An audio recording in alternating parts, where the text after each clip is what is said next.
Hello and welcome to Shortcuts, an accelerated guitar method with Paul deMarco, episode 2. So last week we looked at tuning and all the things that we could learn from tuning other than just tuning the guitar, different things that it taught us. If you haven't watched that, go back and watch it. If you have watched it but you've forgotten, go back and watch it.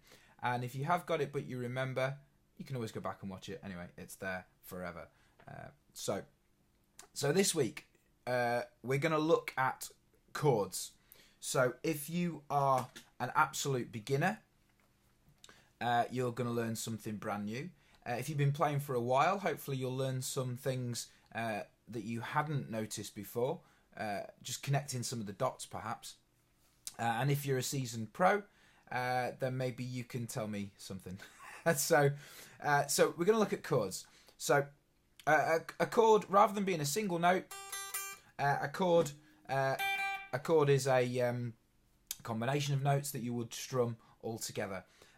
We're going to take a basic chord first of all, that uses all the strings just to keep things more simple. We're going to cover 2 chords, but it's going to give you the potential to play virtually anything. So watch out for that. So first of all, the chord that we're going to play is an E minor chord. Okay? That's how it sounds. So what are you actually playing? Well, you're playing all the strings, but your first finger is playing fret 2 on the A string, which is the 5th string. And your second finger is going to play fret 2 on the D string, which is the 4th string. So, and then you're going to strum all the notes.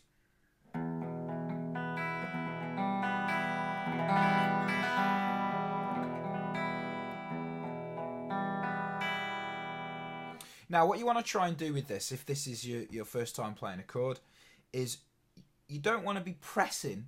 You just want to squeeze between your thumb and your fingers, just enough pressure so that it's nice and clear. If you're finding it sounds like this, there'll be possibly 2 reasons why.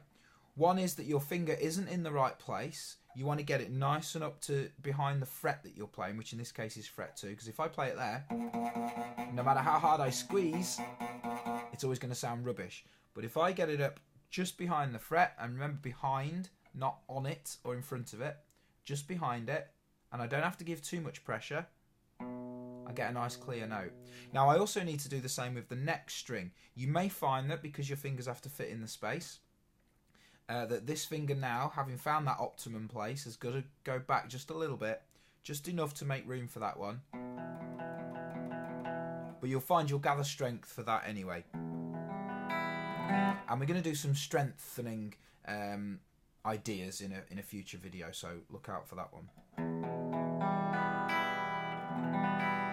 So the second reason why it might not be sounding very clear is that another finger is in the way of it. So for example, that sounds clear, but then when you put this finger on, you may find that you just lose it slightly because that one's in front of it blocking it. So keep it nice and clear.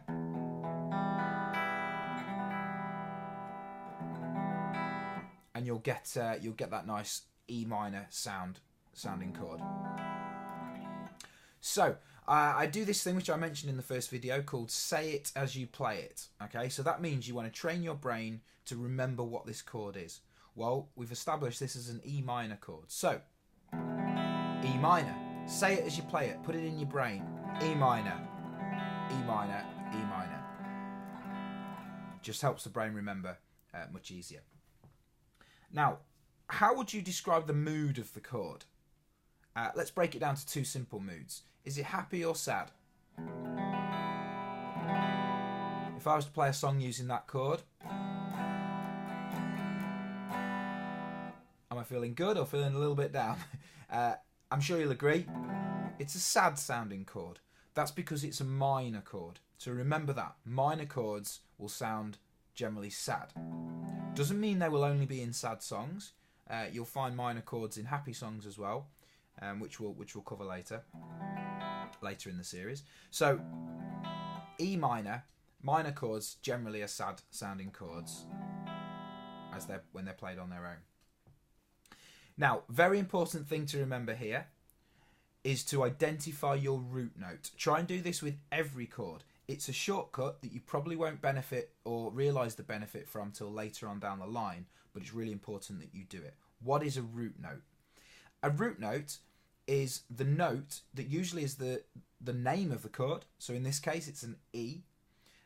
And it's more often than not, if you're playing the chord the way it's supposed to be played and you haven't changed it at all, it'll be the first note that you will strike on the guitar. Not necessarily the first string that you reach, because not all chords start on the low E, on the 6th string. Some start on the 5th and maybe the 4th. But in this case, the first string that you play, the first note that you play, which in this case is an open E, is your root note. Now, if you remember, you learnt from the tuning episode that E is your open low string. So you already know that that's an E, but now you know that it's the root note of the chord. It's what makes it E. Okay? So bear that in mind for all the chords that we're going to do. Now, what can we do with this? Well, you can play a song that's got an E minor chord in it. But if you get a little bit experimental with it, without necessarily putting any chord knowledge into it, we can have a bit of fun with it. See, if I take that chord shape, which looks like that, I don't generally have my fingers out of play when I'm playing, by the way. I'm doing it now just so you can see it clearly. Generally, you want to keep your fingers in play at all times, but you might not be able to see whereabouts my fingers are, so I'm just moving them out of the way. So that shape now, we can move that shape up and down the strings. Okay, so let's take it to the next group of strings. Whoa, okay, so that's a nice chord. Not so sad sounding. That's a chord called an A sus2, okay? Now don't worry too much about that at this stage. That knowledge will gradually build anyway. But all we've done is we've taken the E minor shape and we've just moved it to the next group of strings, the next 2 strings. Now in this case, I'm not actually playing the bottom E, although it doesn't sound awful if I do. But now we've got a 2-chord pattern.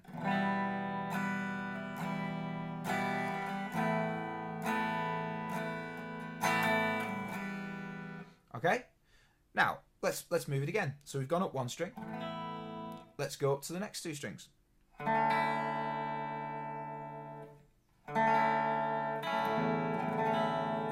And again, I'm tending to move my root note with it because it sounds a bit better, because in this case it's a type of a D chord. So we've got E minor, we've got a type of an A chord, and we've got a type of a D chord. So now you've got 3 chords to make a song with. So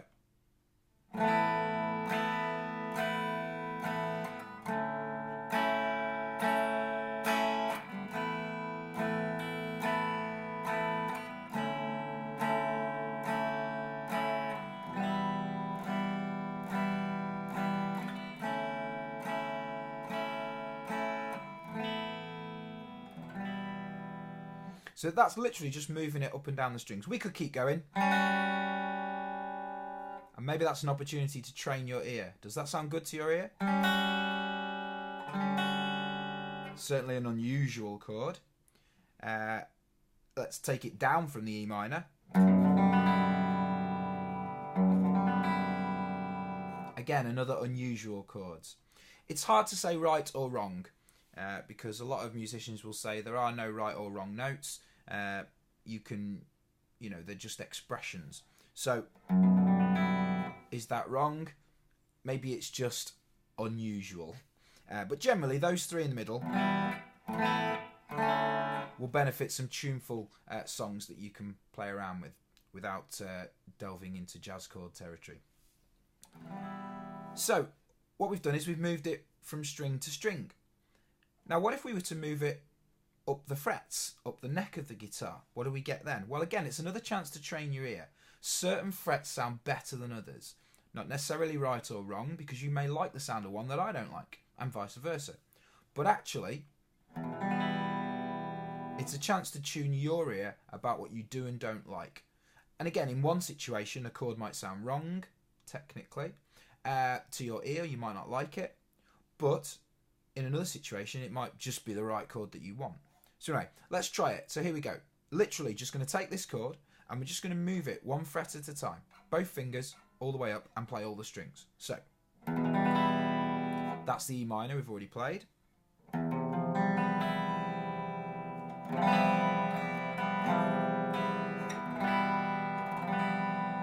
Unusual, but interesting. Let's go forward again.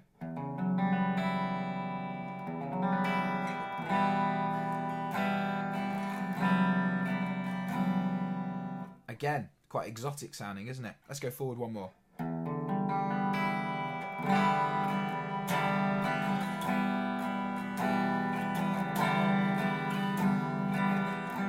That's quite a nice change actually, isn't it? They complement each other quite well. Let's go forward again. Ooh, interesting.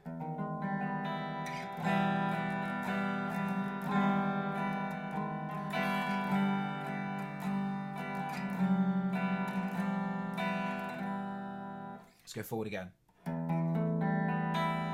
Oh, I like that.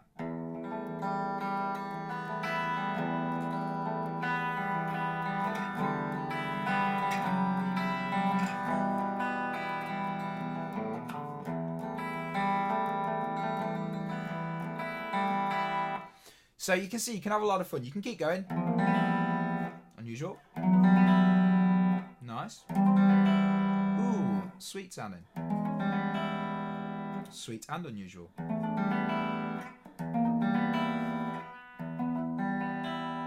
Now, what do you know about where I am now? How far have I gone? Started here. And if I were to count up, I'm 2 past 0, 2 past 12. I'm now 12 frets higher than that one. So actually, I'm playing the same note. Remember? Octave up. I'm an octave higher. So I'm back to playing the original notes of an E minor chord, just an octave higher. Only these 2 notes are an octave higher. The rest are still the same. So, and remember, any chord that you've moved that way, you can do the same again.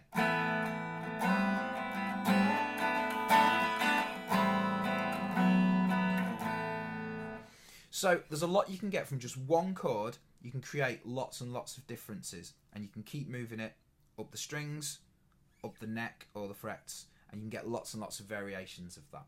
So that's the E minor chord. Now, I'm going to give you a second chord now, and it's an E major chord. So you're going to take those 2 notes of the E minor, but you're going to use your middle 2 fingers to play it, right? So instead of the first 2, you're going to use your middle 2. The reason for that is because you want your first finger now to play fret 1 on the 3rd string, on the G. Now, this is an E major shape. Say it as you play it. E major. E major. Okay? Now, describe the mood of this chord. Remember E minor was sad? How about the E major? Happy or sad? What would you say? Yeah, it's happy, isn't it?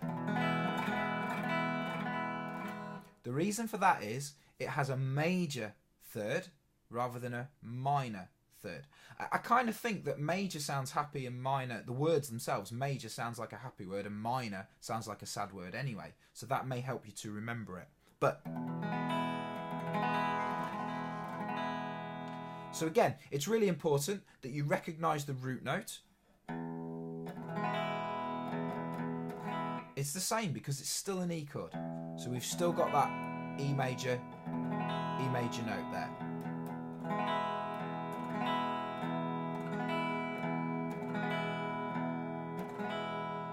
So we can do all the same things that we did with the other chord. We can move it up the strings.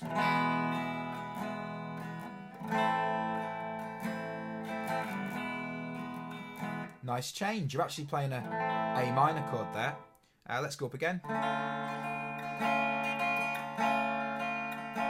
Unusual one. Let's go down a string. Scary sounding chord. But let's go up the frets.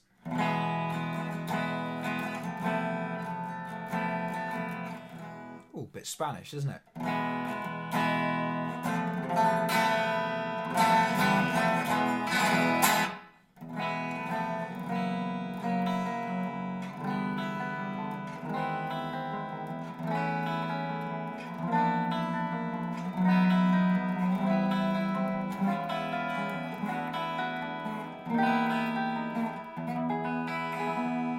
may notice that a lot of these chords work a little bit better than the E minor chord moving up and down the string. So again, you can experiment with that and find some interesting changes and shapes that you like.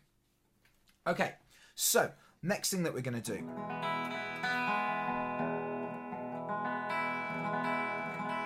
is try and understand what's happened, what's gone from minor to major, major to minor, what's the difference? Well, if you notice, if we keep these middle two fingers here, to go between the two chords, all we're doing is we're changing this finger here.